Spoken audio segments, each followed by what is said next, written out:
السلام علیکم ورحمۃ اللہ وبرکاتہ۔ سوشل میڈیا پہ جب میں دیکھتا ہوں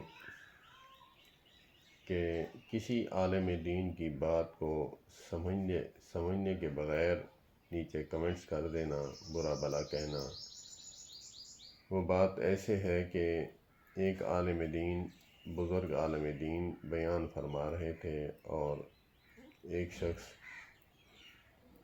گاڑی پہ یا پھر اس طرح کوئی سواری پہ تیزی سے جا رہا تھا۔ انہوں نے کہا کہ نماز کے قریب مت جائیں۔ وہ چل رہا تھا ٹاپک کہ اگرچہ نشے کی حالت میں ہوں تب نماز کے قریب نہ جائیں۔ تو اس نے گاؤں میں جا کر پھیلا دیا بات کہ عالم دین فرما رہے تھے کہ نماز کے قریب نہ جائیں، نماز نہ پڑھیں، نماز ہمیں معاف ہے۔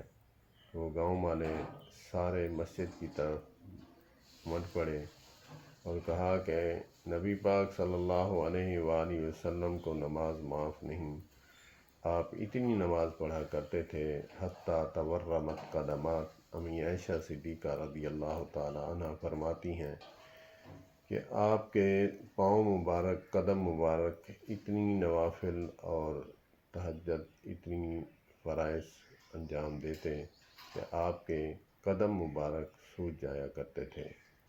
تو یہ تم نے کیسے کہا کہ ہمیں نماز معاف ہے؟ اور بھائی میری بات تو سنو، رکیے ذرا، بات تو سنیے۔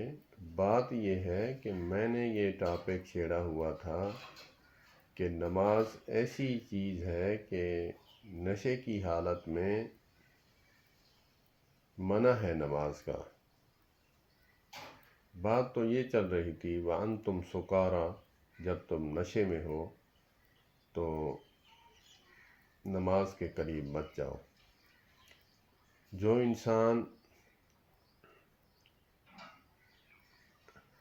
انسان نشے کی حالت میں ہو وہ اپنے حال میں نہیں تو وہ پتہ نہیں اللہ عز و جل کو کیا بک رہا ہے یا کیا کہہ رہا ہے، تو اسی لیے منع ہے نشے کی حالت میں۔ تو میں نے تو یہ بات کہی۔ تو بے عینی ہی اسی طرح سوشل میڈیا پر ہے کہ ہم نہ دین سے واقف ہیں، نہ دین کی الف بے پڑھے ہیں، بالکل ہی کورے۔ ساری زندگی ہم مال و دولت کے پیچھے بھاگنے والے، پھر دین کی بات آ جائے تو پھر اس پر فتوے جڑ دیتے ہیں کہ یہ مشرک ہے، یہ گستاخ ہے، یہ فلاں ہے، یہ فلاں ہے، یہ فلاں ہے۔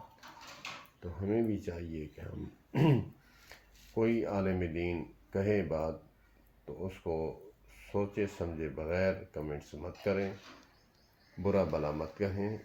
آپ اپنے عقیدت مند علماء سے رابطہ کریں، ان سے پوچھیں کہ یہ بات کہاں تک سچ ہے، تب جا کر فیصلہ لیں۔ اللہ پاک ہمیں علماء کے ساتھ وابستہ رکھیں اور نماز پنجگانہ پڑھنے کی توفیق عطا فرمائے، نماز پڑھنے کی توفیق عطا فرمائے۔ السلام علیکم ورحمۃ اللہ۔